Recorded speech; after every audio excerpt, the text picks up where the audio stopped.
السلام علیکم ورحمۃ اللہ وبرکاتہ۔ عزیز طلبہ، آج کا ہمارا جو عنوان ہے، جو ہمارا ٹاپک ہے، وہ ہے اکبر الہ آبادی، ان کی حیات اور ادبی خدمات۔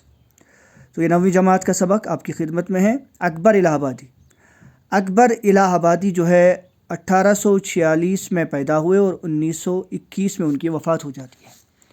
اردو ادب کے طنز نگار شاعروں میں اکبر الہ آبادی کی بڑی اہمیت ہے۔ اب یہاں پر طنز نگار شاعروں سے کیا مراد ہے؟ طنز کا مطلب ہوتا ہے طعنہ، ٹھٹھا، تمسخر، یا ہم کہیں گے ایک اور لفظ آتا ہے طنز و مزاح۔ طنز و مزاح کا مطلب ہوتا ہے، طنز کا مطلب ہوتا ہے طعنہ دینا، یعنی کسی کے اوپر مذاق کرنا، کسی کے اوپر جملے کسنا، جبکہ مزاح کا مطلب ہوتا ہے مذاق کرنا، یعنی خوش طبعی کے ساتھ، خوشی کے ساتھ۔ بہرحال مزاح کے لفظی معنی ہوتے ہیں ہنسی مذاق، جبکہ طنز کے معنی ہوتا ہے طعنہ یا چھیڑ چھاڑ کے۔ بہرحال تو یہ بڑی طنز یا شاعری کرتے تھے، تو اس میں ان کی بڑی اہمیت ہے۔ اور ان کا پورا نام سید اکبر حسین رضوی تھا۔ 16 نومبر 1846 عیسوی کو 12 ضلع الہ آباد میں پیدا ہوئے۔ تو الہ آباد جو ہے، جو کہ آج کل اس کا نام جو ہے پریاگ راج ہے، جبکہ اس کا اصل نام جو ہے وہ الہ آباد ہے۔ بہرحال وہاں پر ہی ایک جگہ ہے 12، وہاں پہ پیدا ہوئے تھے۔ ابتدائی تعلیم گھر پر اپنے والد سید تفضل حسین سے حاصل کی۔ تو جو ابتدائی تعلیم ہے، بنیادی تعلیم ہے، جو شروعات کی تعلیم ہے، وہ اپنے والد سے انہوں نے حاصل کی تھی، جن کا نام تھا سید تفضل حسین۔ قیام الہ آباد کے بعد، یعنی الہ آباد میں ٹھہرنے کے بعد، یعنی الہ آباد میں رکنے کے بعد، یعنی جہاں تک یہ الہ آباد میں رہے، وہاں اپنے والد سے تعلیم حاصل کی، وہاں جب سکونت اختیار کی تھی۔ لیکن الہ آباد کے بعد جب وہاں سے یہ چلے گئے، تو اس کے بعد پہلے مکتب میں اور پھر جمنا مشن اسکول میں داخل ہوئے۔ تو مکتب جو ہے وہ زمانے میں ایک تعلیم ہوتی تھی، جو ابتدائی تعلیم ہوتی تھی، جو مدرسے کے، یہ مسجد کے ساتھ ہی ایک مکتب درسگاہ ٹائپ کا ہوتا تھا، اسے مکتب کہا جاتا تھا۔ بہرحال لیکن 1857 عیسوی کے انقلاب کے باعث جو ہے تعلیم جاری نہ رکھ سکے۔ آپ کو پتہ ہی ہے کہ 1857 میں جو غدر ہوا تھا، جو انگریزوں کے خلاف جنگ آزادی پہلی ہوئی تھی، اس میں جو شکست کی وجہ سے دلی جو ہے وہ تاراج ہو گئی اور پوری طرح سے انگریزوں کا تسلط ہوا دلی کے اوپر۔ تو اس وجہ سے یہ اپنی تعلیم جاری نہیں رکھ سکے اس کی وجہ سے، اور ملازمت کی ابتدا انہوں نے جب اس کے بعد کام دھام شروعات کی، ملازمت کی، تو انہوں نے سب سے پہلے جو شروعات کی وہ کی عرضی نویسی سے۔ عرضی نویسی کہتے ہیں جو درخواستیں وغیرہ لکھتے ہیں، جو کورٹ کچہریوں میں بیٹھتے ہیں، اپلیکیشنز وغیرہ لکھتے ہیں، جو اسٹامپ فروش وغیرہ ہوتے ہیں۔ بہرحال یعنی عرض نویسی سے مراد یہ بھی ہو سکتا ہے کہ ایک کلرک کی جاب، لکھنے پر جہاں پہ لکھا وغیرہ، جو لکھنے کا کام کرتے ہیں۔ 1866 عیسوی میں مختاری کا امتحان پاس کیا۔ اب یہ مختاری کیا ہے؟ مختاری جو ہے، اس میں جو بعد میں یہ جو بعد میں جو ہے کیا نام اس کا تحصیلدار، یا ایک طرح سے ہم کہیں کہ پٹواری وغیرہ جو بنتے تھے، اس کا امتحان پاس کیا، اور کچھ مدت کے بعد الہ آباد ضلع میں نائب تحصیلدار ہو گئے۔ ترقی کرتے کرتے 1881 عیسوی میں منصف کے عہدے پر مامور ہوئے، اور منصف کہتے ہیں جج کو، تحصیلدار یعنی منصف کہتے ہیں جج، انصاف کرنے والا جج، تو جج بھی بنے۔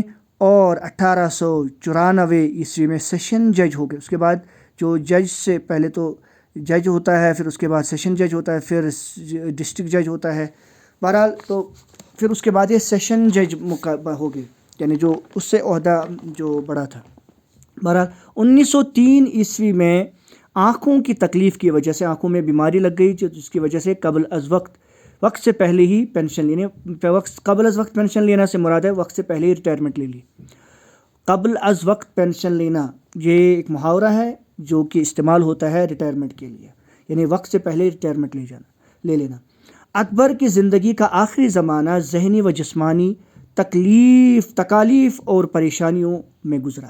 کہتے ہیں کہ اکبر الہ آبادی کی جو شروع کی آخری جو زندگی ہے، وہ بڑی جسمانی اور ذہنی دونوں طرح کی تکلیفوں، مصائب، مشکلات ان کو لگی، اور اس کے بعد اپنی اہلیہ اور چھوٹے بیٹے کی موت اور نامساعد حالات سے وہ دل برداشتہ ہو گئے تھے، اور آخرکار اپنی اہلیہ جو ان کی بیوی تھی اور چھوٹے بیٹے کی موت، اچانک موت، اور نامساعد حالات اور برے حالات، مشکل حالات کی وجہ سے وہ دل برداشت ہو گئے نہیں، بہت دل ان کا اداس ہو چکا تھا، دل بہت ٹوٹ چکا تھا ان کا. اور یہی اسی غم میں جو ہے انہوں نے بالآخر 3 ستمبر 1921 عیسوی کو 75 برس کی عمر میں ابدی نیند سو گئے. یعنی 75 برس 75 کی عمر میں انہوں نے ہمیشہ ہمیشہ کے لیے اس دنیا کو، خیر بات کا ابدی نیند سو جانا کا مطلب ہوتا ہے ہمیشہ ہمیشہ کے لیے اس دنیا کو چھوڑ کر چلا جانا، یعنی انتقال کر جانا. اب یہاں تک تو یہ تھا اکبر کی زندگی، یعنی اکبر کے جو حالات زندگی. اور آگے ہم پڑھنے جا رہے ہیں ان کی جو شاعری تھی یا ان کی جو شعری کارنامے تھے وہ کیا تھے. اکبر کو شاعری کا شوق بچپن سے تھا، یعنی بچپن سے ہی جب وہ چھوٹے ہی تھے تو ان کو شعر و شاعری کا بڑا شوق تھا.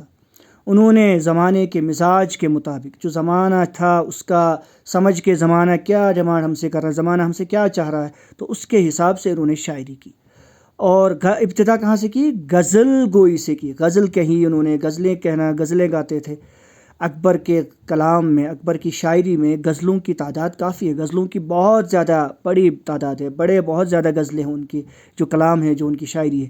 اور ان میں اتنی جان ہے، ان میں اتنی طاقت ہے، اتنے زبردست ہے کہ انہیں آسانی سے نظر انداز نہیں کیا جا سکتا. یعنی ان کو ہم اب پیچھے نہیں چھوڑ، ہم ان کو اگنور نہیں کر سکتے ہیں. ٹھیک ہے، تو یعنی ان کو ہم جو ہے نظر انداز سے مراد ہے اگنور نہیں کر سکتے، ان کو سائڈ لائن نہیں کر سکتے ہم. لیکن ان کی انفرادیت، لیکن ان کی جو سب سے زیادہ بڑی طاقت جو تھی، ان کی یونیک جو ان کا جو تھا اس شاعری میں، اگر ہم کہیں گے سب سے الگ کیا تھا ان کا انفرادیت، سب سے بہترین کیا تھا، سب سے خاص کیا چیز تھی ان کی شاعری میں، تو ان کی وہ طنزیہ و مزاحیہ شاعری میں نظر آتی. یعنی ان کی خاص چیز اگر تھی، جو سب سے بڑی بہترین تھی، وہ تھی طنزیہ اور مزاحیہ شاعری. جیسا کہ میں نے پہلے ہی آپ کو کہا کہ طنزیہ اور مزاحیہ کسے کہتے ہیں، ایک بار پھر سے سنیے. طنز سے مراد طعنہ، ٹھٹھا، تمسخر یا رمز کے ساتھ بات کرنا، یعنی اشاروں میں بات کرنا. جبکہ مزاح سے خوش طبعی، مذاق یا ظرافت مراد لیا جاتا ہے.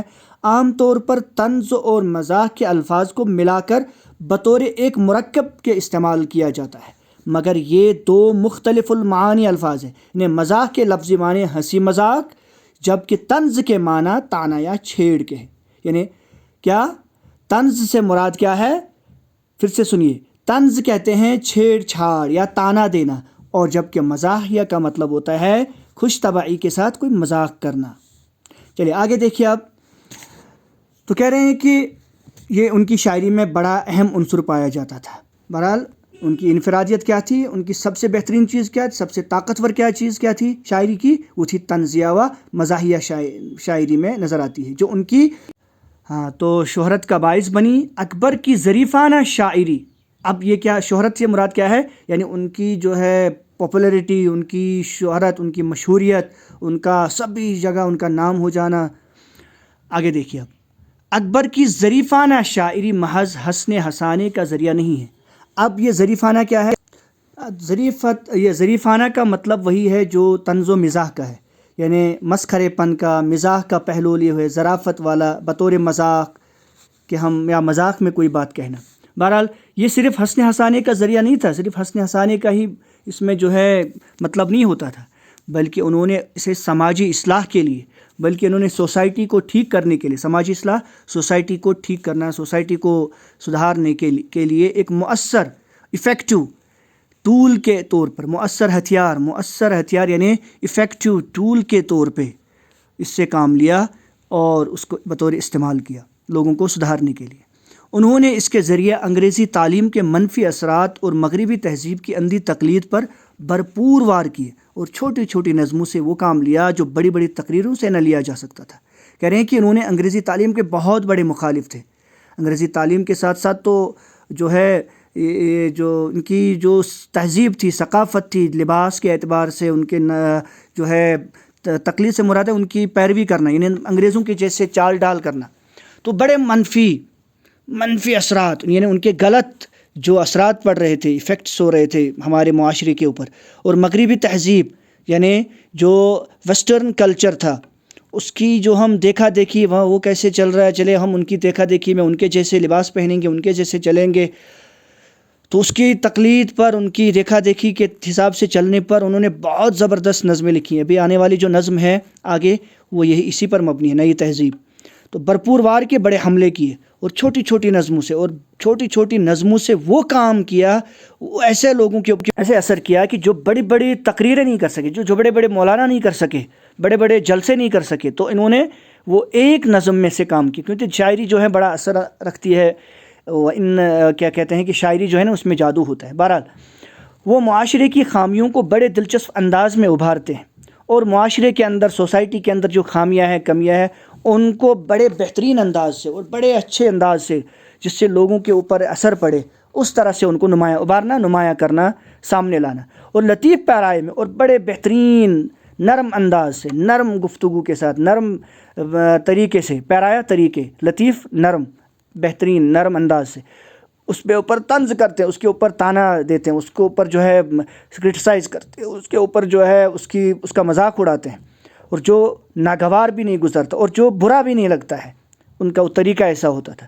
ان کے یہاں شیخ، بدھو، جمن، کلو، اونٹ، ٹٹو وغیرہ نئی نئی وضع کے ساتھ جلوہ گر ہوتے، یعنی یہ شیخ، بدھو، جمن، کلو، اونٹ، ٹٹو، اس طرح کے جو ہے نا انہوں نے شاعری میں اس طرح کے الفاظ استعمال کیے ہیں ان سب چیزوں کے لیے جو ان کی جو ہے ٹٹو بنتے تھے اس مغربی تہذیب کے وغیرہ کے۔ بہرحال بدھو وغیرہ کی چیزیں انہوں نے وضع کے ساتھ یعنی ان طرح کے استعمال کیے ہیں۔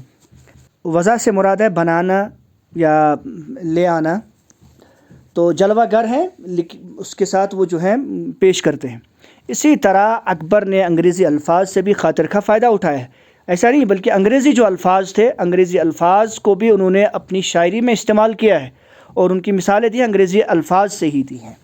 اور آگے ان کی جو اکبر کا کلام جو ہے، یعنی اکبر کی شاعری جو ہے کلیات اکبر کے نام سے، یعنی ان کی جو شاعری تھے وہ کلیات اکبر کے نام سے 3 حصوں میں، 3 والیومز میں، 3 جلدوں میں شائع ہو چکا ہے۔ تو یہ تھے اکبر الہ آبادی۔ تو امید ہے کہ آپ کو سمجھ میں آیا ہوگا، اور مزید آپ کو جاننا چاہتے ہیں آپ کامنٹ سیکشن میں اپنا نام اور اپنا نمبر دے سکتے ہیں، آپ کو میں نوٹس بھی